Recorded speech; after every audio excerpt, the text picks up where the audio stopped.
Ang bilis. Kailangan natin makalapit para marinig natin yung pinag-uusapan nila. Huwag ka masyadong maingay. Dali.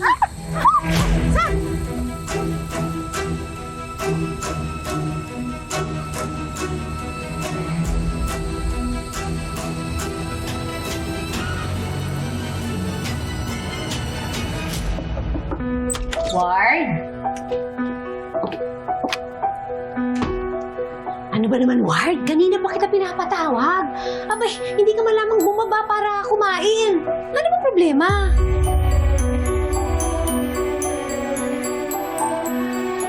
Ano ba yung tinatago mo? Ano ba yan? Ward. Ano ba yan? Ano ba nangyayari sa'yo? Ano ba to? Ay.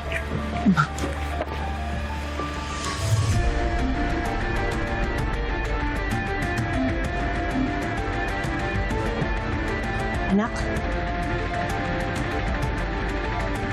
Anong ginagawa nito dito? Bakit meron ka nito?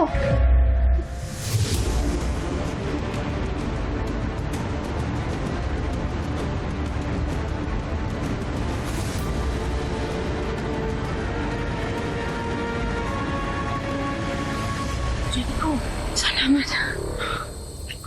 Anong ginagawa niyo dito? Sinusundo namin si Mama Aurora at si Dito Galvan. Ikaw, ano ginagawa mo dito?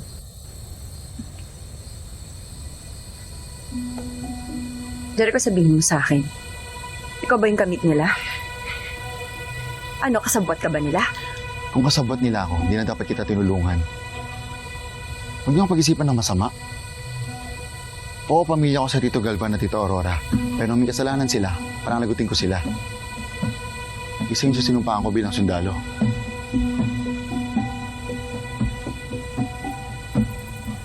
Pinapapa, Tito Aurora. Wala na, nasirisihan tayo. Hindi pa nakakaliyo yun. Halika na. Ma'am George! Ma!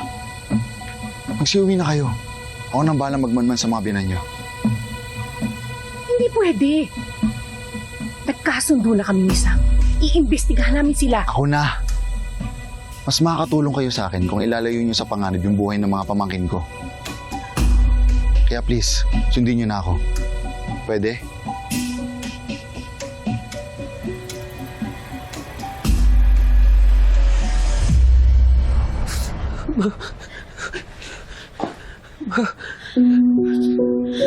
Anong ginagawa niyan dito? Ha? May kinalaman ka ba sa nangyari kay Francis? Wala po. Nakita ko lang po yan dyan, ma'am. Demonyo talaga yung mga killer na yan. Hindi lang sila basta pumapatay. Dinadamay kayo mga anak ko. Naalala mo? Ginawa din nila kay ate mo yan. Pagkatapos nilang pagsasaksakin si Beverly, nilagay nila yung kutsilyo sa bag ng ate mo. Ma, piniprame up din nila po, ma. Ma, ayoko po. Anak, wala ka namang motibo para gawin yun kay Francis. Kaya dapat huwag kang matakot.